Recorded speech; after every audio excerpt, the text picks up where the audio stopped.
Explain to us what that process looked like so we can fill everybody in based off of a social media post. We have to all go back to March 2020, people that strongly disagreed with something that I had said or I had written. Over those first few months, I built what I called my psychological immune system. I really do think this idea of these modern conveniences destroying us, one of them is we can just cancel you, we can just ghost you, and that's now become socially acceptable. Okay, so first, this is where I want to start with you, Jeff. I want to start this conversation with the first conversation I ever had with you. And I think it was around the idea of luminescence and one commune, but what stood out in that conversation to me was this process you went through during the pandemic, talking to people who disagreed with you. Based off of a social media post. And I want to start there can you explain to us what that process looked like so we can fill everybody in? And can you explain what you learned in that? And I think what happened from that is it brought you to even writing this book. So let's start there. Yeah, okay. So we have to all go back to March 2020 and put ourselves in that mindset. We were anchoring into port lockdown. There was a tremendous amount of uncertainty, a tremendous amount of fear. Obviously, the media channels were flooded with sensationalism and people were extremely triggered. And my wonderful dear partner, I call him my brother from another mother, Jacob, who you know, he urged me to begin writing a weekly newsletter that was dubiously named Commusings.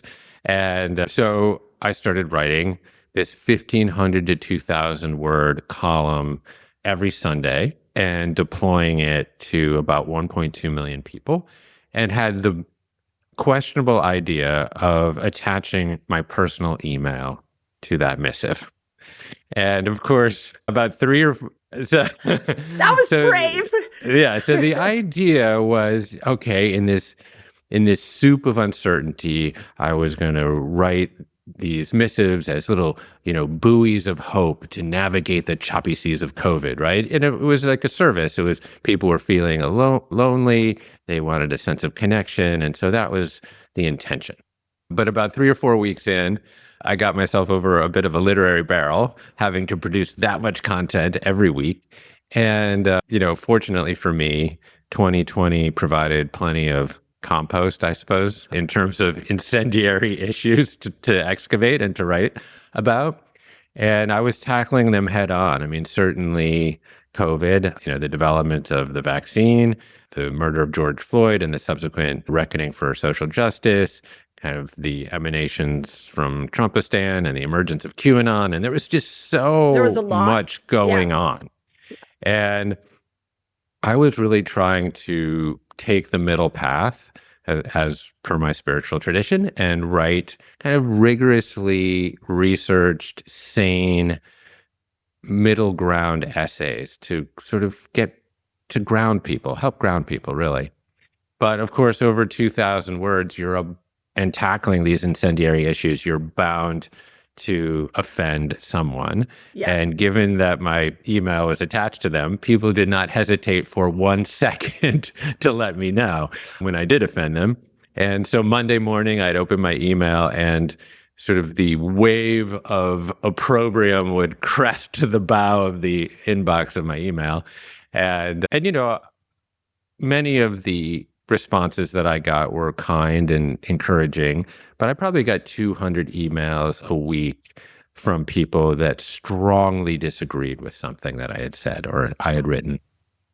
And, I think we may have talked about this offline at some point, but I was a perpetual people pleaser growing up. Mm-hmm. And, receiving all of this recrimination, I initially took it very, very personally, and I was very defensive.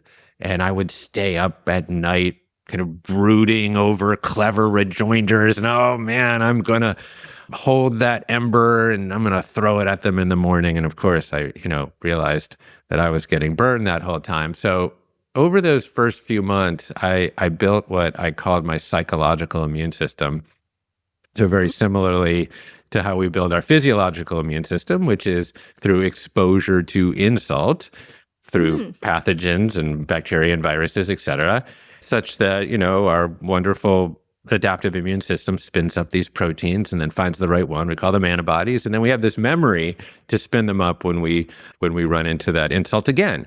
And very similarly, kind of metaphorically, I built my psychological immune system where just the right amount of exposure to insult, I started to become very stoic and sort of unflappable in response to a lot of insult and recrimination.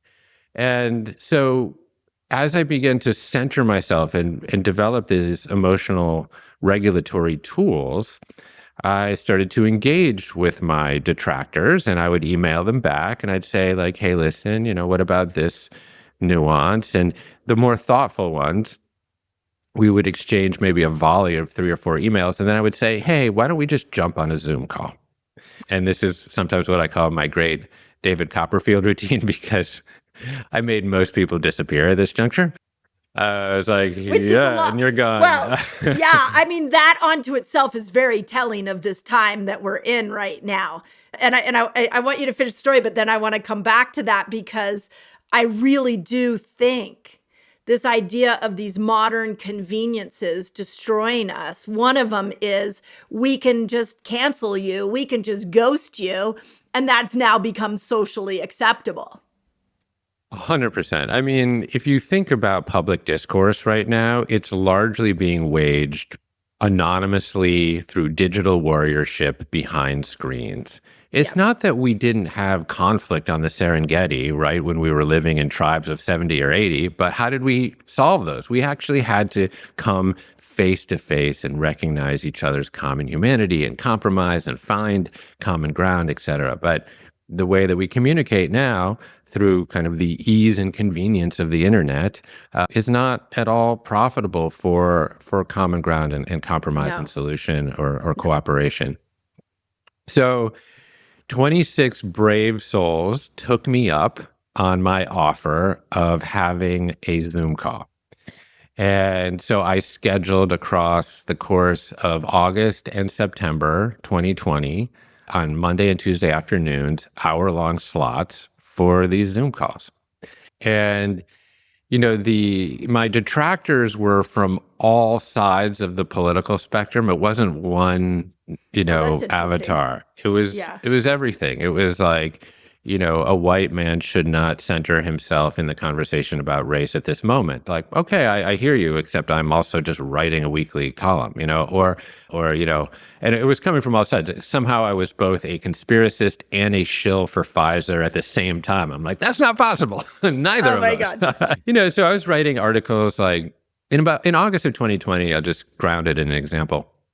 There was enough data to suggest that the people that were contracting COVID most severely, that was resulting in either hospitalization or unfortunately fatality, tended to be those people with multiple comorbidities, with high rates of obesity and diabetes. And that data was pretty convincing relatively early on. So I spent 100 hours collecting all of that data and then essentially trying to write a thoughtful 2,000 word essay on that topic. I want to tell you for a second, I wish I had known you during that time, because I was doing the same thing. My husband and I spent about 20 to 40 hours a week just going through the data, looking at what was going on. And by August of 2020, we were like, metabolic health. There's a metabolic health problem. There's a vitamin D problem.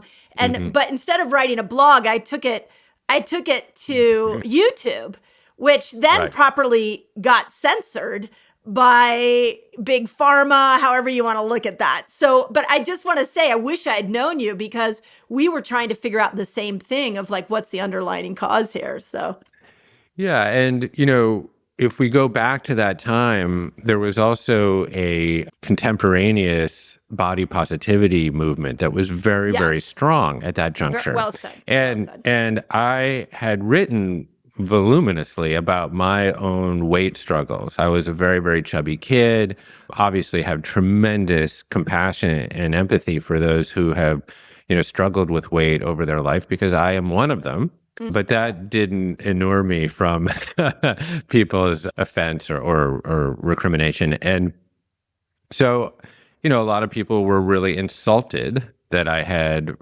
essentially connected the severe contraction of COVID with obesity. And so I had a whole series of calls with mostly women, candidly, about that issue. Essentially, people that felt that I had shamed them. Mm-hmm. Um, and so, but what was really, really interesting is that once we actually got into these Zoom calls, the whole tenor of the exchange changed. So first of all, you remember we weren't as fluent with Zoom back in those days. So there was a lot of like jabbing at buttons, and that was that just in itself was humanizing, right? Yeah. And then there would be the exchange of pleasantries. But it was so funny, Mindy. It's like these conversations took on almost the exact same pattern, one after the other, which was for 45 minutes, I just sat there and said nothing. And people just gish galloped their entire life story to me, like the problems that they were having in their relationships, a pet that they had lost, issues that they were having with their kids, Most of the time, we actually never got around to the issue that had put us initially at loggerheads. It was really, I was just creating a platform or a container, I guess I would say, for people to be seen and to be heard. Yeah. And, I didn't have any training in nonviolent communication at that juncture. Subsequently, then I got very interested in it and I started studying Marshall Goldberg, who wrote he has a whole technique on nonviolent communication. But I was just kind of learning as I went. And as I went, I was able really to develop a regimen or a technique, a protocol for having profitable, productive, stressful conversations. Amazing. And a lot of them, I'll just share a few of those techniques because it's so important because candidly, we tend in modernity to avoid these stressful conversations whenever and wherever possible, right? Yeah, yeah. But I started to ask myself, what is the possibility that exists on the other side of these hard, stressful conversations?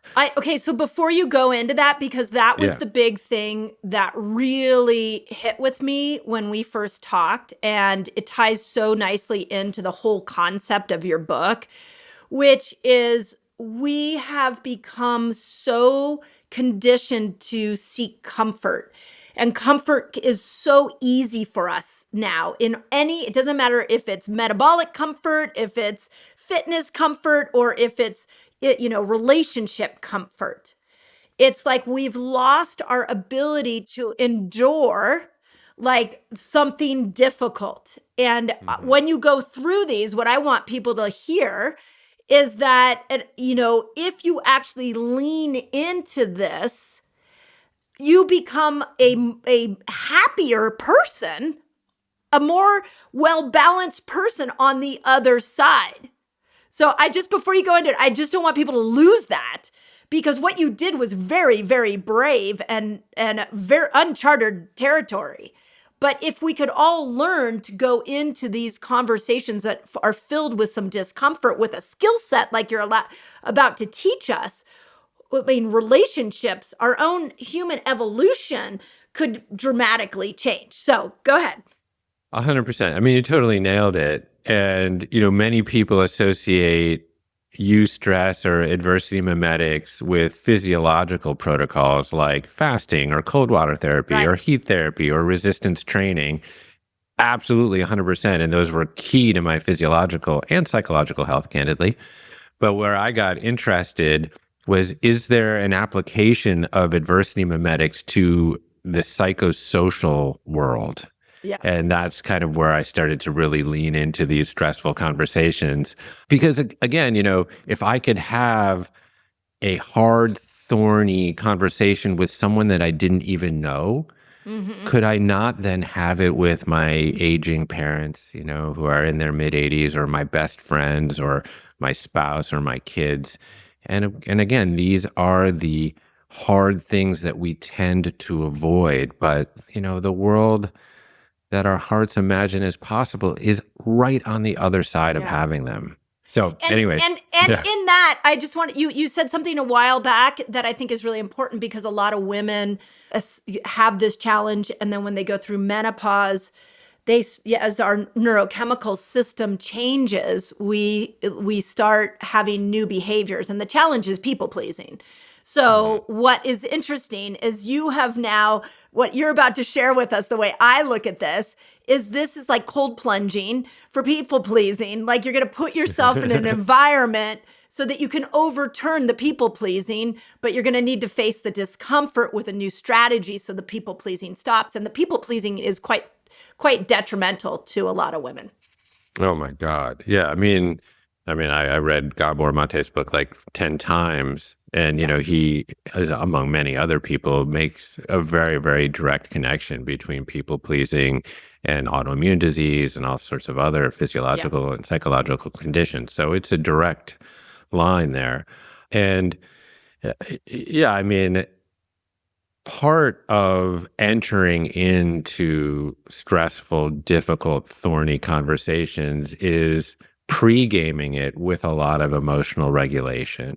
And so this is where breath work, or what I sometimes call like jumping into the ice bath of a stressful conversation, but breath work or even ice plunges or meditation, these are all incredibly useful tools for building emotional resilience and emotional regulation. Because Mm. if you're going to enter a difficult conversation, you need to be down here, sort Mm. of ventrally, vaguely activated, if you will, in kind of a vagal theory language. But Yeah. essentially, you need to be alert enough, kind of through your sympathetic nervous system, but calm and tranquil and relatively serene in your parasympathetic. So you need to find that dynamic homeostasis, that sort of tenuous emotional balance before you can actually enter into a Yeah. conversation. And like Well said. even physical posture is really important. But if you can maintain an energy that is both alert but tranquil, you create the possibility for coherence and attunement. Mm. And Mm. so what you're really doing is creating the set and setting of safety and trust such that a productive conversation can even occur, Wow. right?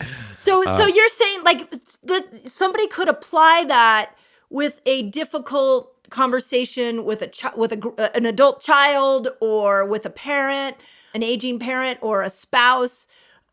What that is actually really brilliant, because what you're saying is ground yourself with the other techniques, the breath work, the cold plunges, the fasting. I'll tell you a story about that in a moment. That if you can ground yourself in those other hard things, you already have regulated yourself with hard. So going into the relationship hard, you're less triggery. Is that how I'm hearing that?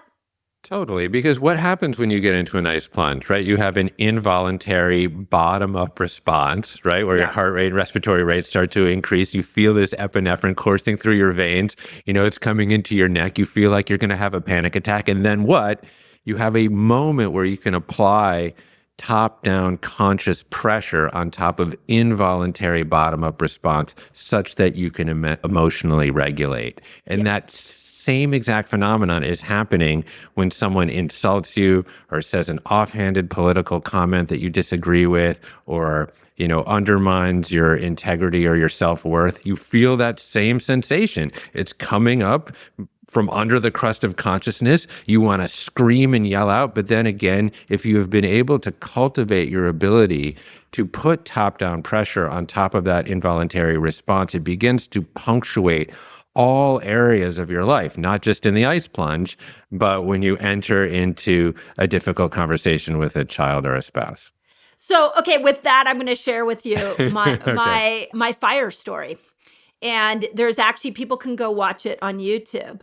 But the week before the Palisades fires, I had done a 3-day water fast because I was about to lead 100,000 people through a 3-day water fast. And I wanted to be like, have my own, like, I hadn't done one in about 6 months. I wanted to have my own language with it so I could lead this group through. And in that 3-day water fast, what I learned is that the hard is temporary. So it comes, but if you sit with it, it will actually dissipate. And so I had this pattern of thought.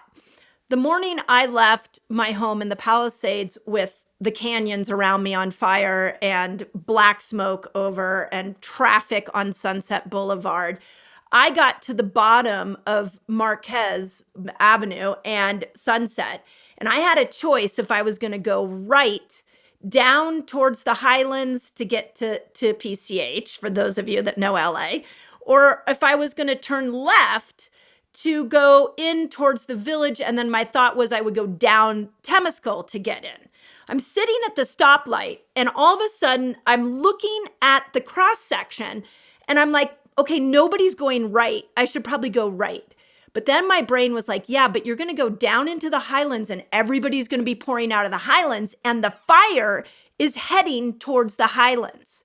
So you may end up with a problem down there, even though everything in my LA traffic brain was like, don't go into traffic, go away from traffic. And so I sat there because I had a couple stoplights to go. I was talking to my husband on the phone. He's like, just go right, it's easier. But my fasting brain kicked in. And it was like, no, left looks hard. There's a lot of traffic, but I would be going away from the direction that the fire is going. So it will be a temporary hard. It will be a small traffic jam that's going to help me get out of the Palisades as quickly as possible. So I went left. Yeah. And if I had gone right, Jeff, I don't know if you saw the news, but all the palm trees in the Highlands caught on fire and the palm fronds landed on cars. And that would have been me. And the only reason I went left was because I had had an experience the week before with knowing that going that hard could be temporary. And it allowed me to rely on a hard that I had the week before, which is exactly the point that you are stating. Yeah. Wow. Well, boy, am I glad you went left. And a lot of other thank you. people are too. Well, and you used your neo-mammalian brain. You were able to access your locus of reason in a situation that would otherwise hijack a normal person's amygdala, right? Yeah, right. But you had that training through fasting and through other techniques that you employ in your life, that you could find that space between stimulus and response, right? Yes. And take that agency and leverage this unbelievable hippocampus and prefrontal cortex to make a very difficult decision, knowing that, oftentimes short-term stress leads to long-term gain. And we see that, of course, in our human physiology all the time, right? You overload a bicep or something and you rip the microfibers in a bicep, and then you have an immune response. So there's a short-term pain, but then what happens?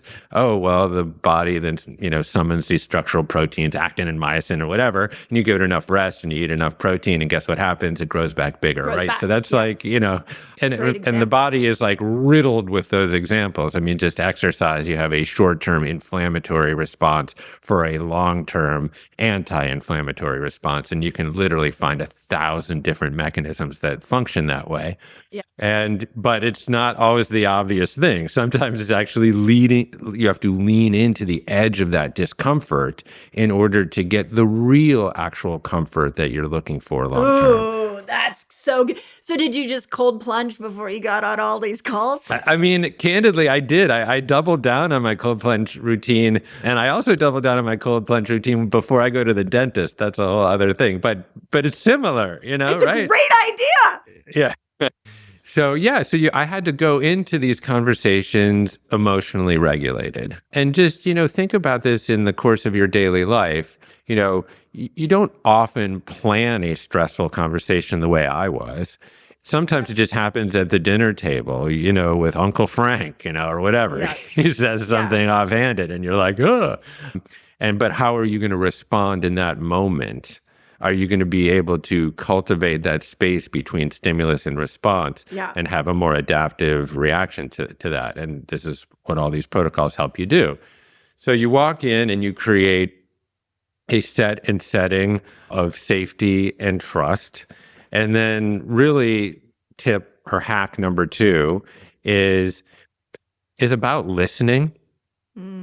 And it's about active listening. And the way I think of it is this way: listen to understand and not to respond. Yeah. Listen to understand and not to respond. Yeah. And this is so difficult, Mindy, because if we really rigorously excavate how we have conversations, we're almost always formulating a rejoinder or a rebuttal in our heads while the other person is still talking. And that's not necessarily a bad instinct. We will do it over the course of this conversation many times because we're just excited and there's an idea that pops in and we want to, dance in a conversation together. But when you're having a stressful, difficult conversation, I would really recommend being actively focused on listening to understand and not to respond.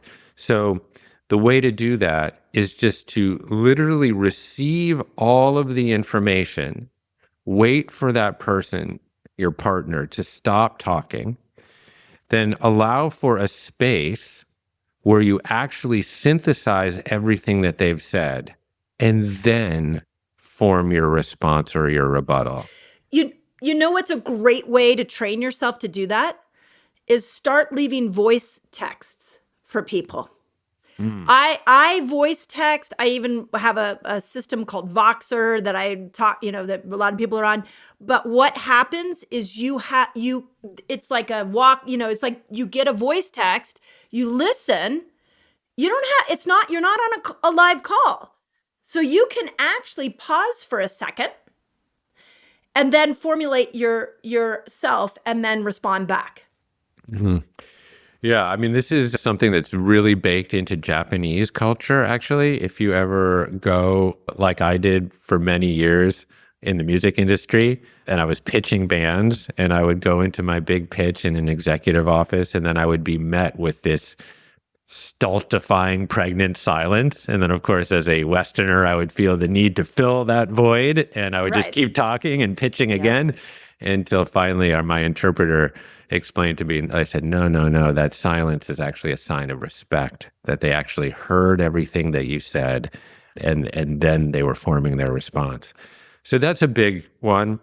Then I would say, the third tip towards having a productive, stressful conversation is really to seek connection and not solution. So not every stressful conversation is going to end in a kumbaya drum circle, right? And so you might not find the agreement that you want or that you're looking for. But what I began to do as I got better at having these conversations is I would notate areas of convergence between my adversary's life and my own life. So perhaps they were born in Chicago. I was also born in Chicago. Maybe they had daughters. I had 3 daughters. Maybe they used to drive across country every summer. So did I, etc. And then when they would stop, I wouldn't jump back in with a rebuttal of their position necessarily, but actually what I would do would be point out areas of consilience or convergence between their life and mine. Mhm. And it immediately allowed for this opportunity to find deeper common humanity and shared experience. And I That's did this beautiful. on Yeah. stage. As I got better at this, I actually went on stage and moderated this exercise between a Trump supporter and a Harris supporter last fall in front of 300 people. It was very, Oh my very God. interesting. I can tell that maybe later, but these techniques, they work not only for you to have them, but for you to actually moderate conversations between other people. And that's a big one, that Yeah. seek connection, not solution. Yeah. Oh my God, I love that. So the three that you're giving us is regulate yourself first, active listen with a pause is sort of how I see that. And then look for connection, not solution. I wish there was a way like we could do that on social media.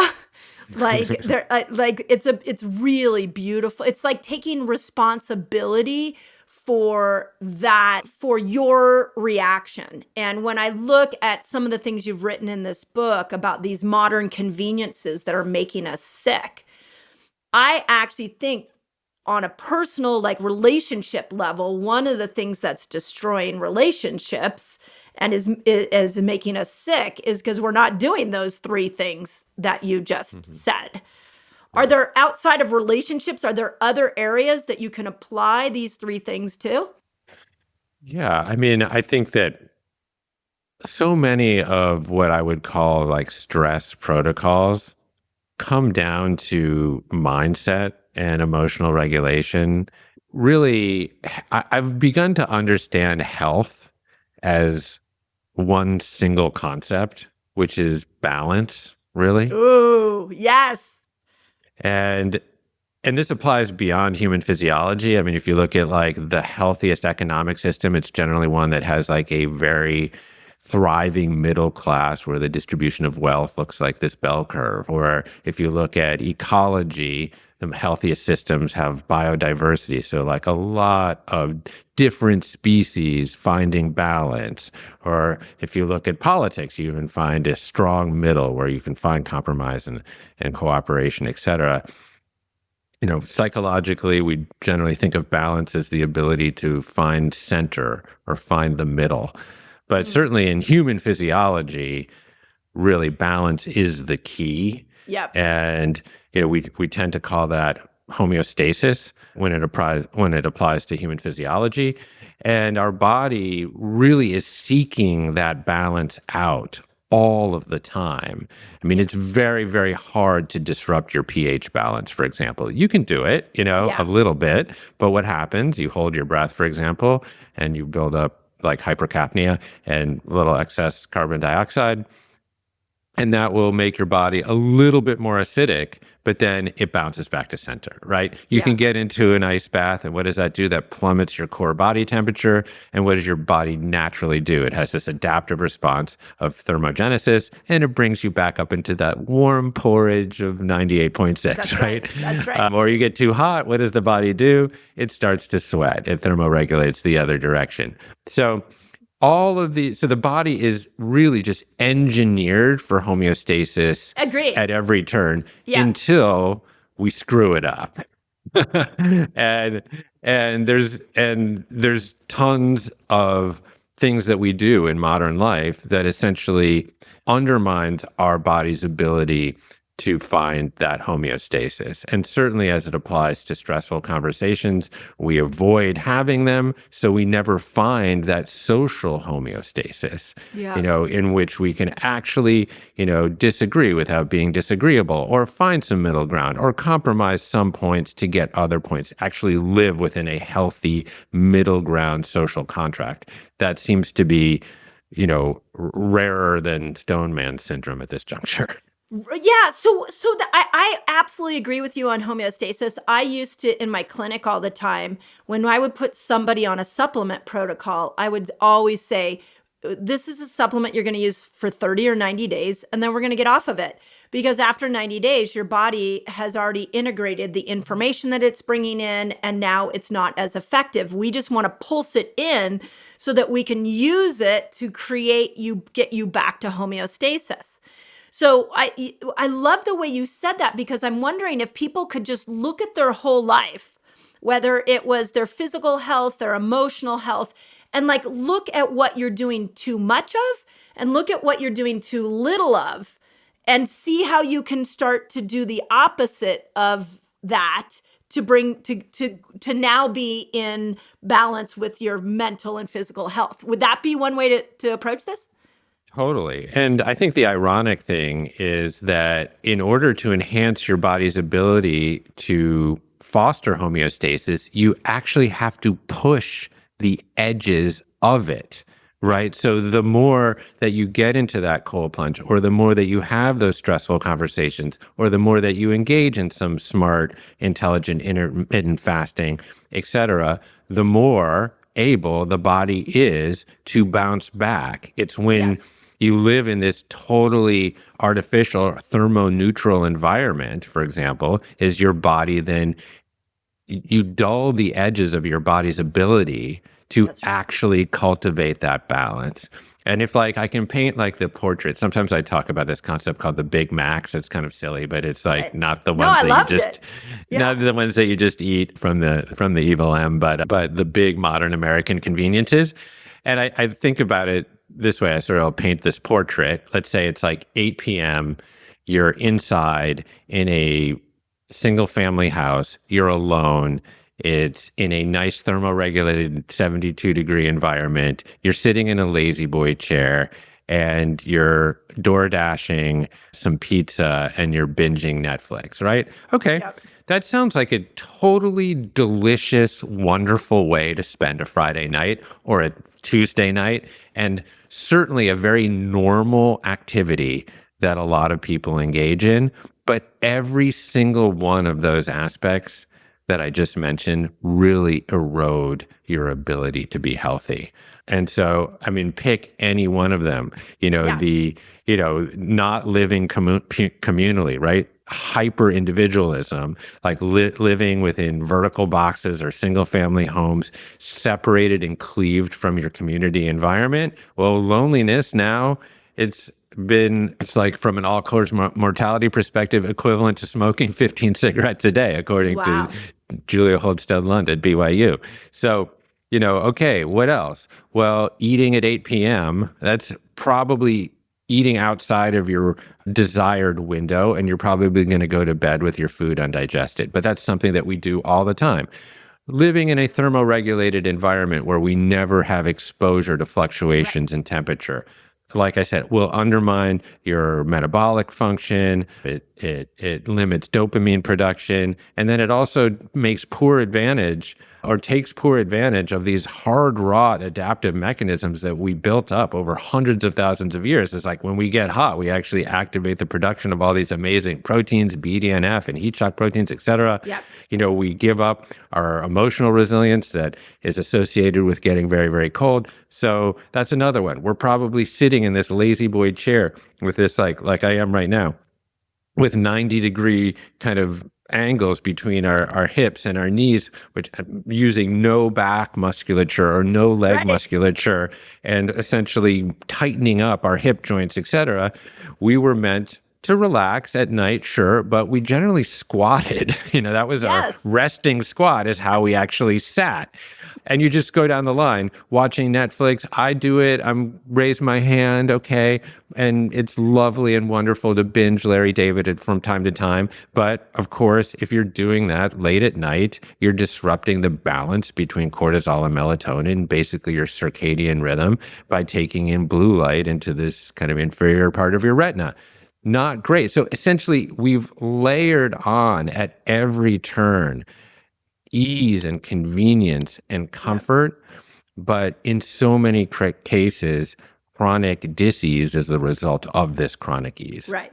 Well, actually, let's break down that dis-ease, because we throw out disease like very casually. Oh, you've got this disease. Or, I mean, we're even throwing chronic disease out right now like that. Like, oh, like just Yeah. because everybody's got a chronic disease. But when you break it down into dis-ease, and then you take that and you look at the physiology of the body goes into dis-ease when it's not in homeostasis. 100%. Totally. I mean, that's how I've begun to think of disease is the inability to actually maintain a dynamic homeostasis. So, and you can look at that. I mean, dysregulated blood sugar levels. Okay, there's an obvious one, right? Dysregulated lipid panels. That's another obvious one. Almost everywhere you look, what we label as disease is a reflection of certain imbalances in your physiology. Well, so let's use like what I've been teaching the world. Like when I first found fasting, fasting, Jason Fung had just put the obesity code out and fasting was taking off. And my brain has always been through the lens of homeostasis. And so I was trying to take that tool and figure out how you go from we've been eating all day, everybody. Now we need to go to fasting. And so what ended up happening, Jeff, is all the one meal a dayer people that fell in love with Jason Fung's book, they went from eating all day to fasting all day. And then they were fasting all day and their hair was falling out and their weight got stuck. So they went to the extreme opposite. And so on my YouTube channel, I was teaching metabolic switching. But if you look at every organ system in the body, like we have a sugar burner, we have a fat burner, in the autonomic nervous system, we have sympathetic, we have parasympathetic. Like, yeah, I mean, we have night, we have day. But we don't look at our daily habits or our relationships in that same way, which is just mind-blowing. And then we end up with dis-ease.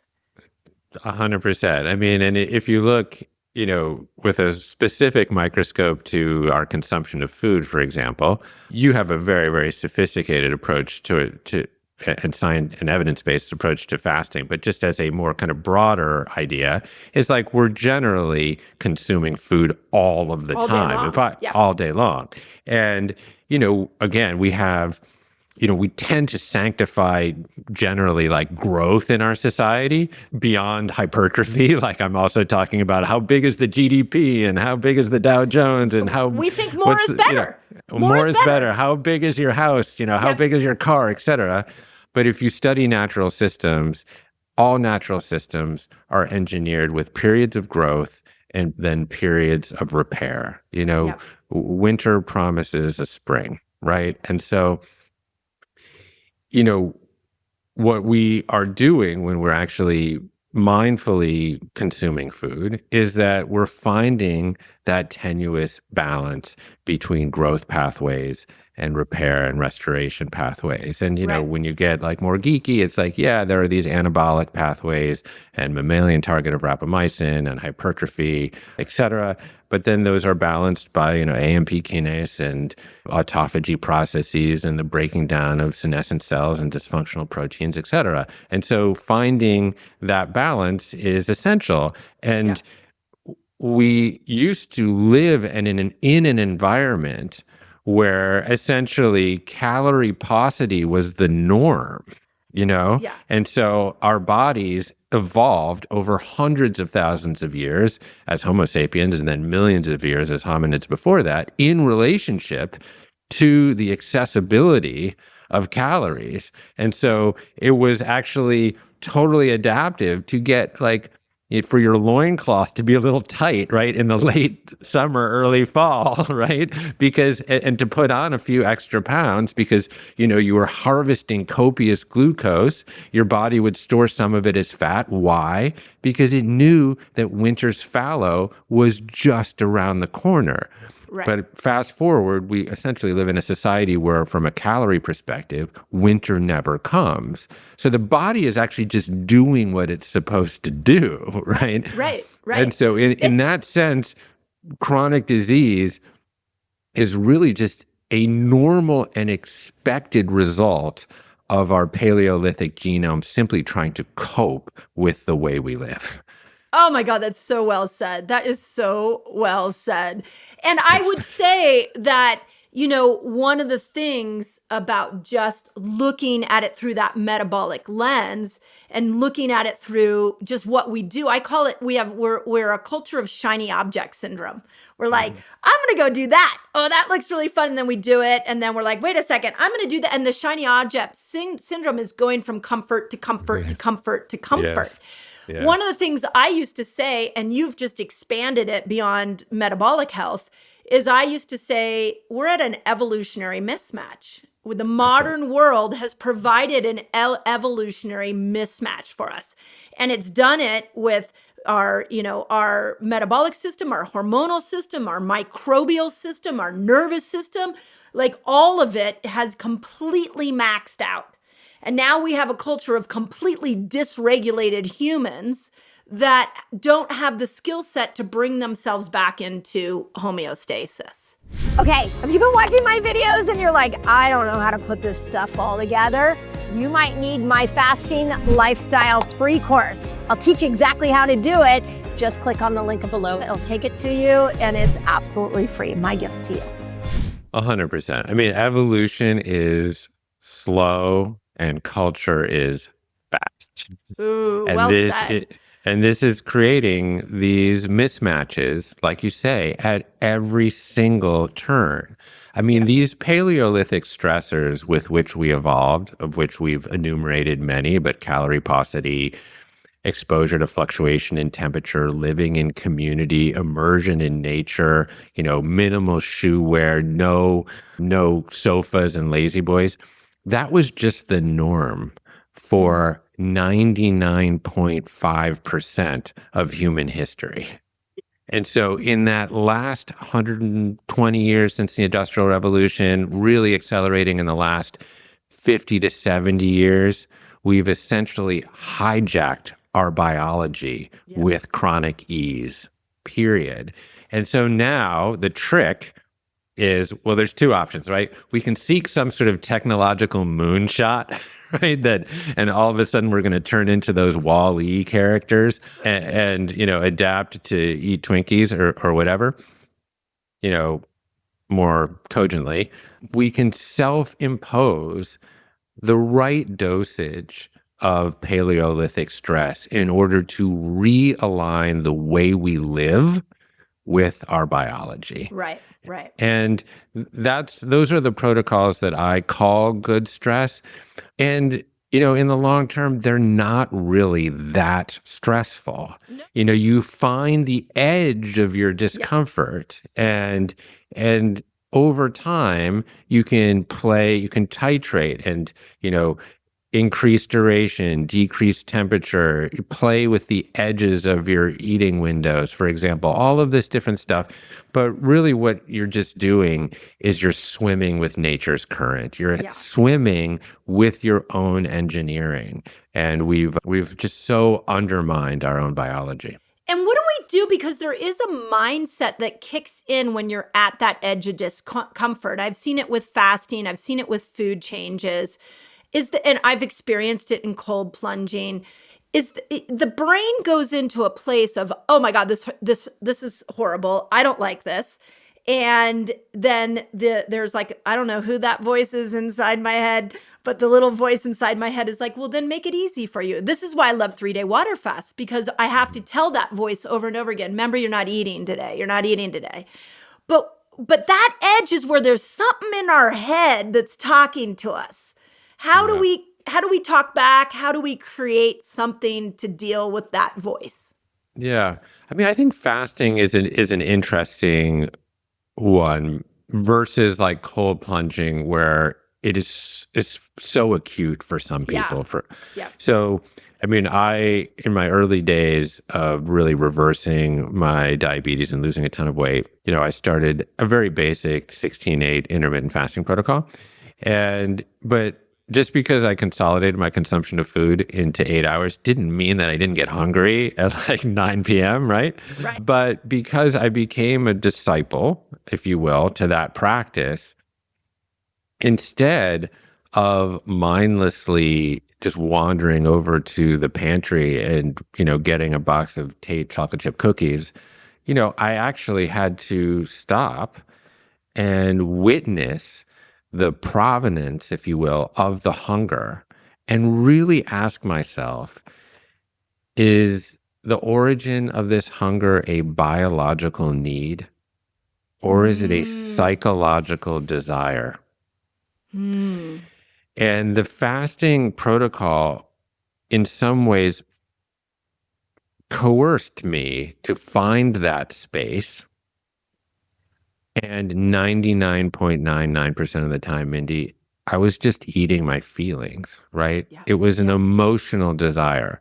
I've got plenty of warehoused energy on my old frame here to make it through some time. So it wasn't really ever a biological need. Maybe I was bored, maybe I was tired, maybe something wasn't going well at work, maybe someone insulted me on Instagram before I built my psychological immune system, right? Maybe my kids were driving me crazy. Maybe I felt envious of someone else's achievement. Maybe I had low self-worth. And because modern culture offers us a surfeit of shelf-stable calories, I could go get my dopamine just right over there. And so the fasting protocol really helped me untangle that. And this is why I say that the most potent impact of fasting for me wasn't physiological. It was actually psychological, because I found that space between stimulus and response.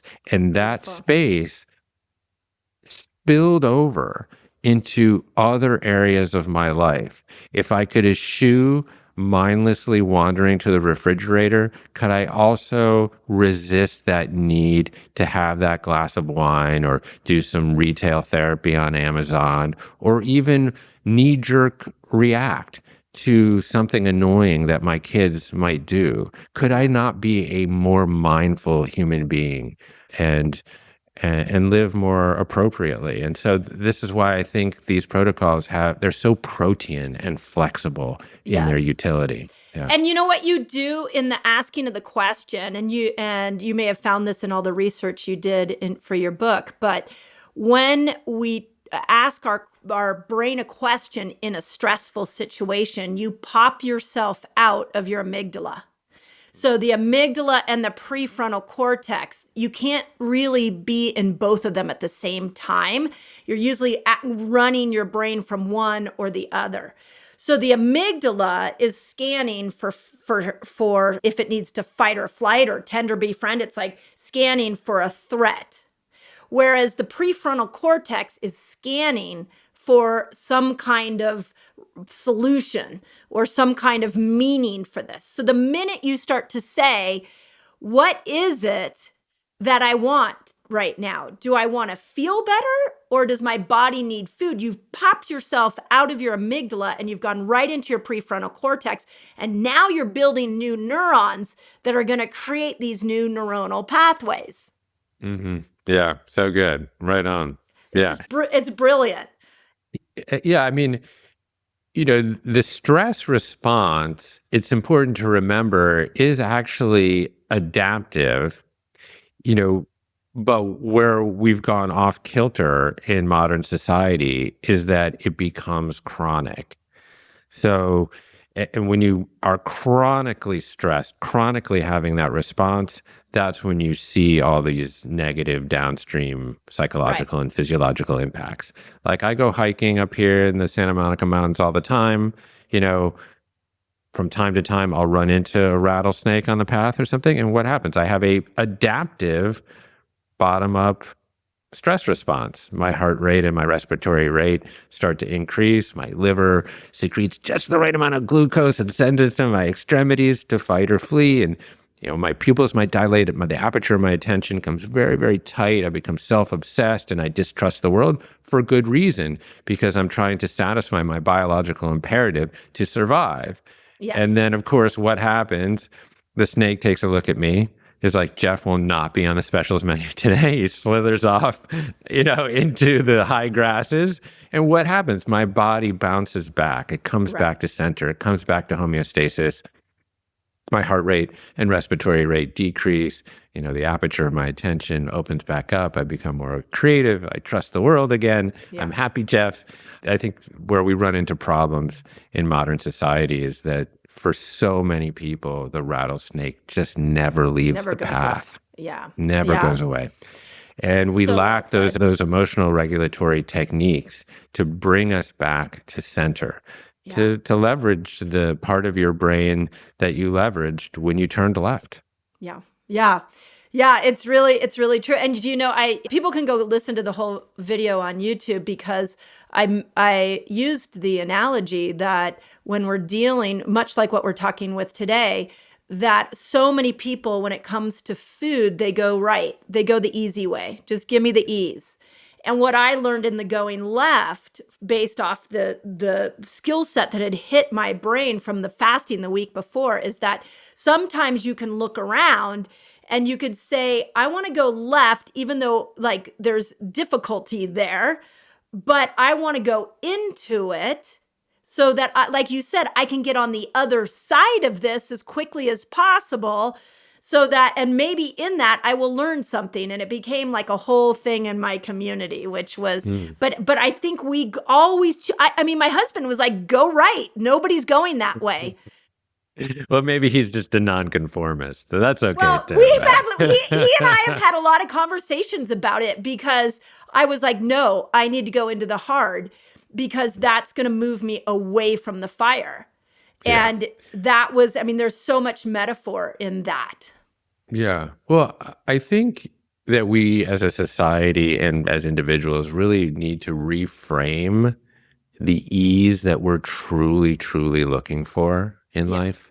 That portrait of Jeff on the couch binging Larry David and eating Chubby Hubby, yes, that is a form of ease, but it's not really the ease that we're looking for. I often think of the ease that we really want, doesn't taste like that ethylene gassed tomato that we buy at Vaughn's or wherever.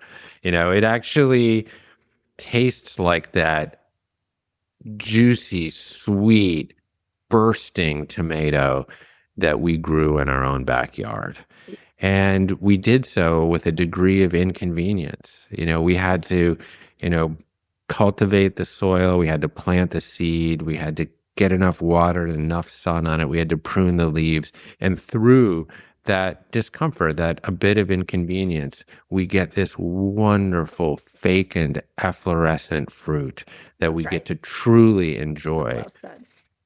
And, we know this feeling as a product of creative immersion sometimes, or as a part of like deep collective enterprise when we're engaged with a group doing something that we really truly love. Or sometimes we get it in sports. It's called, flow state, where we get a glimpse of it.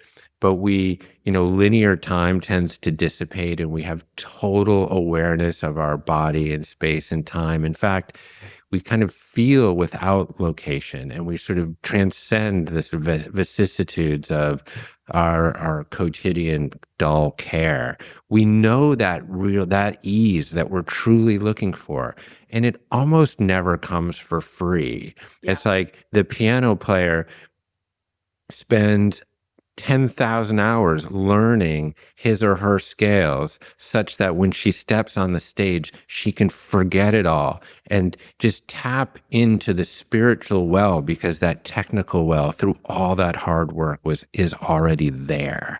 Yeah, and I try to think about that in my life with like many things that I do, is that there's so much beauty in confronting the struggle and the obstacle. In fact, that is how nature progresses. Nature progresses through mistakes, right? Nature, sometimes I think nature is a perfect architect, but an imperfect carpenter, right? So, and physiologically, it needs a new PR agency too. It does, for sure. No, but it is through, we think about mutations, or sometimes we call them single nucleotide polymorphisms, as like, oh yeah, well, they can predispose us to disease. And yeah, sure. Okay. True. But it is through these mutations that are every once in a while adaptive that actually pushes our species forward, because nature selects for the best of us. Yeah. And then produces another iterative version of a better Mindy and a better Jeff. And we are just these links in this continuous chain of captured sunlight, just here and now. We're like the sum total of all of nature's intelligence experiencing itself as Mindy and as Jeff. And someday we will return from where we came, and nature will spin up a new version, a better version. And so it's like, I think about that when I kind of taught myself how to play piano. It was actually the mistakes that made me better. And, after 30 times trying to play a song, I would eventually get it, and I would be flush with motivation and reward, such that then, okay, now I've got that. Now I can continue to progress and learn. And so even our curiosity and our learning are fueled by mistakes, and mistakes are hard. We've got to lean into them. Oh my God. So well said. So well said. So, okay. So for people who, I can imagine, like, many people listening to this, you're bringing a very courageous message to the world right now, which is so needed.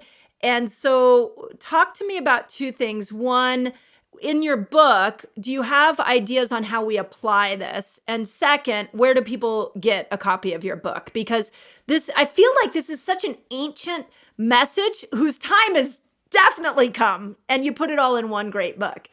Yeah. Well, thank you for that opportunity. And I love being with you, and I love the way you move through the world.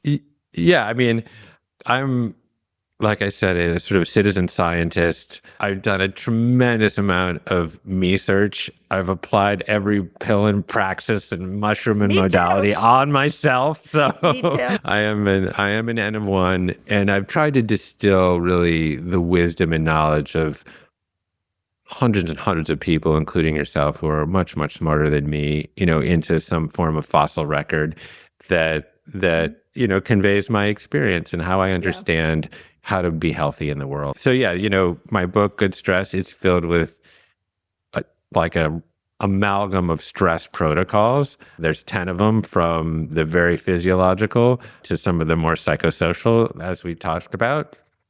And there's really a roadmap for how to do it, and even how to map it into a single day.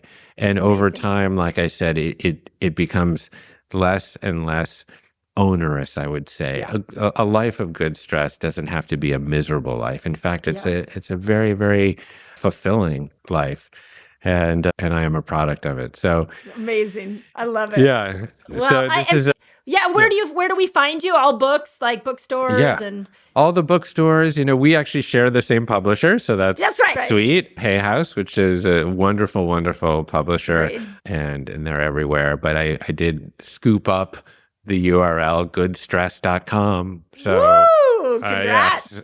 That's a good one. Yeah, I was fortunate that was available. So if you go to goodstress.com, you can pre-order it there. And I'm fortunate enough on the Commune platform to work with so many incredible doctors, so many of our colleagues and mentors and friends. And so I have the luxury of bundling in all sorts of good online courses with the book from the people. Amazing. Really. Yeah. So if you go to goodstress.com, what Jeff's talking about is you can buy the book, you can buy a couple books, and then there's some really cool giveaways. So I don't know if the average reader always knows that, but it is really a cool thing that happens when you launch a book into the world. So make sure that would be on goodstress.com. Yeah. So if you buy the book there, my friends like Mark Hyman and Casey Means and Zach Bush and my wife Skylar, my long-suffering better three-quarters, and I have an online course in there, so I get to bundle all that stuff in there with the book, which is quite amazing. Great. Yeah. Well, Jeff, I absolutely love what you did with this book. And, pieces of it I was teaching in my clinic, pieces of it now I teach online, but you've really brought it together in one format. And I love the psychological immunity. I learned a ton from going through it, and I've learned a ton today. So thank you for everything you're doing. Thanks, Mindy. I so appreciate this opportunity to connect with you, but also with just the unbelievable community that you've created. It's really awesome to watch. So well done. Thank you. Yeah, thank you. You want to dive into autophagy more? I have a great video called The Best Way to Extend a Fast and Boost Autophagy. So go check out that video. Once you click into this fasted state, somewhere in between 8 to 12 hours,